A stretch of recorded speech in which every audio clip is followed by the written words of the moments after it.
بسم اللہ الرحمن الرحیم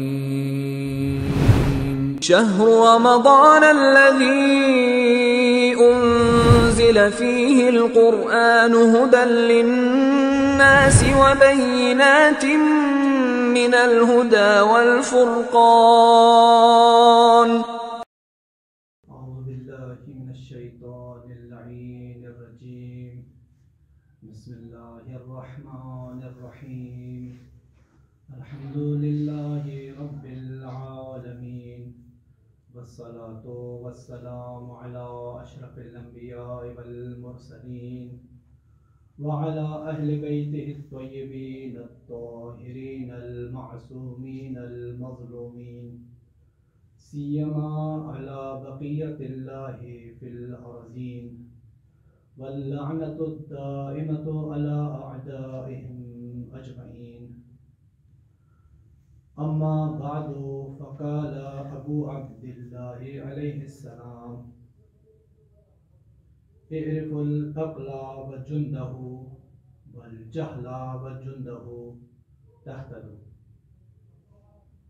السلام علیکم ناظرین کرام، علی رضا حزب اللہ آپ کی خدمت عالیہ میں اس جنود عقل و جہل کی جو حدیث ہے، اس موضوع کو بیان کرتے ہوئے دوسری نشست میں آپ کے سامنے حاضر ہے۔ کل اس موضوع کے بارے میں اجمالی طور پر جنود عقل و جہل کے بارے میں آپ کے سامنے کچھ آرائز پیش کی۔ آج انشاءاللہ کیونکہ بہت طویل حدیث ہے، اس حدیث کا آپ کے سامنے اس حدیث کو تلاوت کرنے کا شرف حاصل کروں گا، اور آئندہ آنے والے جلسات میں پے در پے انشاءاللہ خداوند عالم ہمیں توفیق دے کہ اس حدیث کی تشریح کی جا سکے۔ حدیث اس طرح سے حدیث کا آغاز ہوتا ہے۔ یہ حدیث کل میں نے آپ کے سامنے بیان کیا تھا کہ سمع ابن مہران سے یہ حدیث نقل ہوئی ہے۔ حدیث سٹارٹ اس طرح سے ہوتی ہے، بسم اللہ الرحمن الرحیم، عن سمع ابن مہران، سمع ابن مہران سے نقل ہوا ہے، قال، سمع فرماتے ہیں، کنت ان ابی عبداللہ علیہ السلام، میں امام جعفر صادق علیہ السلام کی خدمت میں موجود تھا، وعندہ جماعت من موالیہ، اور کچھ ہمارے دوستوں کی جماعت بھی امام علیہ السلام کی خدمت میں ہم حاضر تھے، فجرا ذکر العقل والجہل، پھر عقل اور جہل کی بحث چھڑ گئی، عقل اور جہل کی بحث کا ذکر ہوا۔ فقال ابو عبداللہ، امام جعفر صادق علیہ السلام فرماتے ہیں، جس حدیث کو سرنامہ کلام میں نے قرار دیا، اس سے امام جعفر صادق علیہ السلام اپنے کلام کا آغاز فرماتے ہیں اعرف العقل وجندہ والجہل وجندہ تہتدوا، عقل کو پہچانو اور اس کے لشکر کو پہچانو، جہل کو پہچانو اور اس کے لشکر کو پہچانو، تو تمہیں حاصل کیا ہوگا؟ ہدایت حاصل ہوگی۔ اجمالی طور پر اس کا ترجمہ کرتے ہوئے آپ کے سامنے اس کا ترجمہ پیش کرنے کی سعادت حاصل کر رہا ہوں۔ تو اس کے بعد سمع فرماتے ہیں، سمع کہتے ہیں، قال سمع فقلت جعلت فداک، کہنے لگے کہ ہم آپ پر قربان جائیں، لا نعرف الا ما عرفتنا، ہم کچھ نہیں جانتے سوائے اس کے کہ جو آپ نے ہمیں تعلیم دی ہے، یعنی جن چیزوں کی آپ نے ہمیں تعلیم دی ہے اس کے علاوہ ہمیں معلوم نہیں ہے۔ تو امام فرماتے ہیں، فقال ابو عبداللہ، امام علیہ السلام فرماتے ہیں، ان اللہ عز وجل خلق العقل، پروردگار عالم نے عقل کو خلق کیا، وہو اول خلق، اور پروردگار عالم کی یہ عقل کو خلق کرنا اول خلقت تھی، من الروحانیین، عالم ارواح میں سے جو پروردگار عالم نے پہلی خلقت فرمائی وہ عقل کی خلقت تھی۔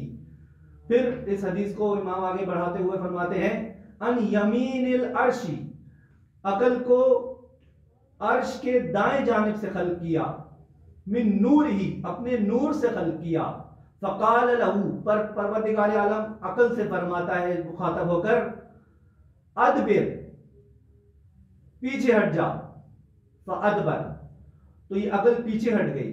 ثم قال لہو، پھر پروردگار عالم عقل سے مخاطب ہو کر فرماتا ہے اقبل، آگے بڑھ، فاقبل، واقبلا، تو یہ عقل آگے بڑھی۔ تو قال اللہ تبارک و تعالی خلقتک خلقا عظیما، پروردگار عالم ارشاد فرماتا ہے کہ میں نے تجھے ایک عظیم خلقت عطا کی ہے، وَكَرَّمْتُكَ عَلَى جَمِيعِ خَلْقِي، اور تجھے کرامت بخشی ہے اپنی تمام مخلوقات کے اوپر۔ قَالَ ثُمَّ خَلَقَ الْجَهْلَ، پھر پروردگار عالم ارشاد فرماتا ہے میں نے پھر اس کے بعد جہل کو خلق کیا۔ جہل کو کیسے خلق کیا؟ عقل کو تو اپنے نور سے خلق کیا تھا۔ جہل کے بارے میں اللہ فرماتا ہے خَلَقَ الْجَهْلَ مِنَ الْبَحْرِ الْأُجَاجِ، میں نے کڑوے سمندر سے عقل کو خلق کیا، ظلمانین، ایک تاریک کڑوے سمندر سے میں نے عقل کو خلق کیا، فقال لہو ادبر، پھر اس سے میں نے عقل سے جہل سے مخاطب ہو کر میں نے کہا کہ پیچھے ہٹ جا، فادبر، تو عقل جہل پیچھے ہٹ گئی۔ ثم قال لہو اقبل، پھر جہل سے مخاطب ہو کر اللہ نے کہا کہ آگے بڑھ، فلم یقبل، تو عقل آگے نہ بڑھی۔ اس کے بعد پروردگار عالم ارشاد فرماتا ہے فقال لہو استکبرتا، تو نے تکبر کیا ہے، فلعنہ، پس اللہ تعالیٰ نے اسے اپنی رحمت سے دور کر دیا۔ ثم جعل للعقل 75 جندا، پھر پروردگار عالم نے عقل کے لیے 75 لشکر عطا فرمائے، قرار دیے۔ فلما رأی الجہل، پھر جب جہل نے یہ دیکھا کہ پروردگار عالم نے عقل کو 75 لشکر سے نوازا ہے، 75 لشکر عطا کیے ہیں، تو کہنے لگی ما اکرم اللہ بہ العقل، کہ پروردگارا تو نے عقل کو کتنی کرامت بخشی، وما آتاہ ازمر لہ العداوت، تو نے اس کو عطا کتنی عطا کی، کرامت عطا کی، پھر اپنے دل میں اس عقل کے لیے عداوت رکھ لی اس جہل نے۔ فقال الجہل یا ربی ھذا خلق مثلی، یہ جو خلقت ہے میری طرح سے ہے، اس کی خلقت بھی میری طرح سے ایک خلقت ہے۔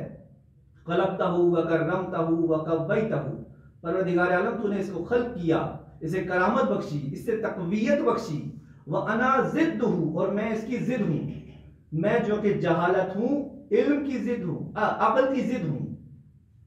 ولا قوت لی، اور میرے لیے کوئی قوت نہیں ہے اس کے مقابلے میں۔ فاعطنی من الجند مثل ما آتیتہ، بس مجھے بھی لشکر عطا کر جیسا کہ تو نے عقل کو عطا کیا ہے۔ فقالا، نام، پروردگار عالم ارشاد فرماتا ہے ہاں میں تجھے جند عطا کرتا ہوں، لشکر عطا کرتا ہوں۔ فَإِنْ أَسَيْتَ بَعْدَ ذَلِكَ، پھر اگر تو نے اس کے بعد میری نافرمانی کی، أَخْرَجْتُكَ جندک من رحمتی، تو تجھے اور تیرے لشکر کو اپنی رحمت سے دور کر دوں گا۔ قالا قد رضیت، تو یہ جہل کہنے لگی کہ پروردگار عالم میں راضی ہوں۔ فاعطاہ 75 جندا، بس پروردگار عالم نے جہل کو بھی 75 لشکر سے نوازا۔ فکان مما اعطى العقل من 75 الجند الخیر، جو 75 لشکر عقل و جہل کے پروردگار عالم نے قرار دیے تھے ان میں سے ایک خیر ہے، وہ وزیر العقلی، اور یہ خیر عقل کا وزیر ہے۔ وضدہ الشر، اور اس کا ضد کیا ہے؟ اس کی ضد شر ہے۔ وہ وزیر الجہلی، اور یہ شر جو ہے جہل کا وزیر ہے۔ گروہوں کو پروردگار عالم نے جہل کو بھی قرار دیے، جہل کو بھی عطا کیے اور عقل کو بھی عطا کیے۔ ان گروہوں کے بارے میں انشاءاللہ آنے والے جلسات میں بیان ہوگا کہ ان گروہوں کے بارے میں ایک بات آپ کی خدمت عالیہ میں بیان کرتا چلوں کہ پروردگار عالم نے اسی جو خیر ہے، اسی جو عقل والے جند ہیں، عقل والے گروہ ہیں، ان کو ہماری فطرت میں ودیت کر دیا ہے، ہماری فطرت میں ہر خیر کو ودیت کیا ہے، ہماری فطرت میں ہر عقل جس چیز کو قبول کرتی ہے اس کو ودیت کیا ہے، اگر اور ہماری فطرت میں ہر اس چیز سے دوری رکھی ہے کہ جو شر ہے، جو جہل ہے، تو عزیزان گرامی ہر اس چیز کا نام عقل ہے جو ہماری فطرت جس چیز کو قبول کرتی ہے، اور ہر اس چیز کا نام شر ہے جس سے ہماری فطرت دوری کا تقاضا کرتی ہے۔ تو عزیزان گرامی اگر ہم نے خیر اور عقل کو پہچاننا ہے تو مثال کے طور پر حیا، انسان کی فطرت میں اور ایک عورت کی فطرت میں حیا پائی جاتی ہے کہ وہ اپنے آپ کو ڈھانپے، اپنے آپ کو اپنا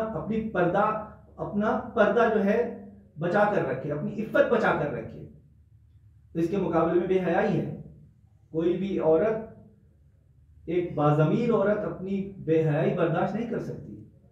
اس طرح سے تمام کے تمام خیر عقل ہیں اور تمام کے تمام شر جہل ہے۔ انشاءاللہ آنے والے جلسات میں اس حدیث کی مزید وضاحت کی جائے گی، اور آپ سامعین کرام انشاءاللہ پروردگار عالم نے اگر موقع دیا تو اس کی مزید تشریح کی جائے گی۔ پروردگار عالم سے دعا ہے کہ ہمیں جہل اور اس کے لشکر کو پہچان کر اپنے اندر سے نکالنے کی توفیق عطا فرمائے، اور عقل اور اس کے لشکر کو پہچان کر ان پر عمل پیرا ہونے کی توفیق عطا فرمائے۔